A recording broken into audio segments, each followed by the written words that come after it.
നമസ്കാരം. റാഫ്റ്റോക്ക് ഫുട്ബോളിലേക്ക് ഏവർക്കും സ്വാഗതം. കോപ്പ അമേരിക്കയിൽ ബ്രസീലിൻ്റെ ആദ്യ മത്സരം ആരാധകർക്ക് നിരാശ മാത്രമാണ് സമ്മാനിച്ചിരിക്കുന്നത്. ഗോൾ രഹിത സമനിലയിലാണ് കോസ്റ്റാറിക്ക ബ്രസീലിനെ പൂട്ടിയിരിക്കുന്നത്. നിരന്തര ആക്രമണങ്ങളൊക്കെ ബ്രസീൽ സംഘടിപ്പിച്ചെങ്കിലും പന്ത് വലയിലേക്ക് എത്തിക്കാൻ അവർക്ക് കഴിയാതെ പോയി. എത്തിച്ചപ്പോഴാവട്ടെ VAR ചെക്ക് ചെയ്ത് അത് ഓഫ് സൈഡാണ് വിധിക്കുകയും ചെയ്തു. ബ്രസീലിൻ്റെ കളിയെക്കുറിച്ച് ആരാധകർക്ക് തീർച്ചയായിട്ടും പലതും പറയാനുണ്ടാവും. നിരാശയായിരിക്കും പലർക്കും പങ്കുവെക്കാനുണ്ടാവുക. ഇന്നത്തെ കളിയുടെ ഹൈലൈറ്റായിട്ട് എനിക്ക് തോന്നിയത് നെയ്മർ ജൂനിയറുടെ ജസ്റ്ററുകളാണ്. അദ്ദേഹം ഇങ്ങനെ മുഖം പൊത്തി നിൽക്കുന്ന രൂപം, അതുപോലെ ഒരു ഷോട്ട് ഗോൾ കീപ്പർ തടയുമ്പോൾ ഒരു കിടിലൻ ഹിറ്റായിരുന്നു അത്. പക്ഷേ കോസ്റ്റാറിക്കയുടെ ഗോൾ കീപ്പർ തടഞ്ഞപ്പോൾ നെയ്മർ അനിമേറ്റഡായിട്ട് ഇങ്ങനെ ചോദിക്കുന്ന രംഗം.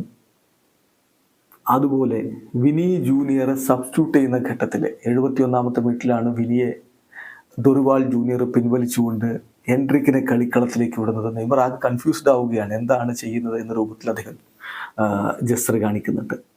പക്ഷേ ആ ഒരു സബ്സ്റ്റിറ്റ്യൂഷൻ കറക്റ്റ് ആയിരുന്നു എന്നായിരിക്കും മിക്കവരും പറയുക. കാരണം വിനിക്ക് പ്രത്യേകിച്ച് ഇമ്പാക്റ്റ് ഒന്നും ഉണ്ടാക്കാൻ കഴിയുന്നുണ്ടായിരുന്നില്ല. അദ്ദേഹത്തിൻ്റെ ഡ്രിബിളിങ്ങുകളെല്ലാം പിഴക്കുന്നു, അദ്ദേഹത്തിൻ്റെ ക്രോസുകളൊക്കെ പിഴക്കുന്നു. ആ രൂപത്തിലാണ് കാര്യങ്ങൾ പോയിക്കൊണ്ടിരുന്നത്. എന്നാലും വിനിയല്ലേ, ഏത് നിമിഷവും ഒരു മാജിക്ക് കാണിക്കാമല്ലോ, പ്രധാനപ്പെട്ട കളിക്കാരനെ പിൻവലിക്കേണ്ടതുണ്ടോ എന്ന ചോദ്യം ഒരു ഭാഗത്തും ഉണ്ടാകാം. നെയ്മർ ഏതായാലും അങ്ങനെയാണ് ജസ്റ്റർ കാണിച്ചത്. ഏതായാലും നെയ്മർ ജൂനിയറുടെ ആ ഒരു ചിത്രമുണ്ടല്ലോ, ഇന്ന് നിരാശനായി നിൽക്കുന്ന ചിത്രം, ഫ്രസ്ട്രേറ്റഡ് ആയിട്ട് ജസ്റ്റർ കാണിക്കുന്ന ചിത്രം, അതൊക്കെ ബ്രസീലിയൻ ആരാധകരുടെ ഇടനെഞ്ചിലൊരു വേദനയാണ്. ഇന്ന് കളിയിൽ നെയ്മർ ഉണ്ടായിരുന്നെങ്കിൽ എന്ന് പലവട്ടം ആരാധകർ ചിന്തിച്ചിട്ടുണ്ടാവണം. നെയ്മറെ പോലുള്ള ഒരു മാജിക്കൽ പെർഫോമൻസ് ഏത് നിമിഷവും പുറത്തെടുക്കാൻ കെൽപ്പുള്ള താരത്തെയാണ് ബ്രസീൽ എന്തായാലും മിസ് ചെയ്യുന്നത്.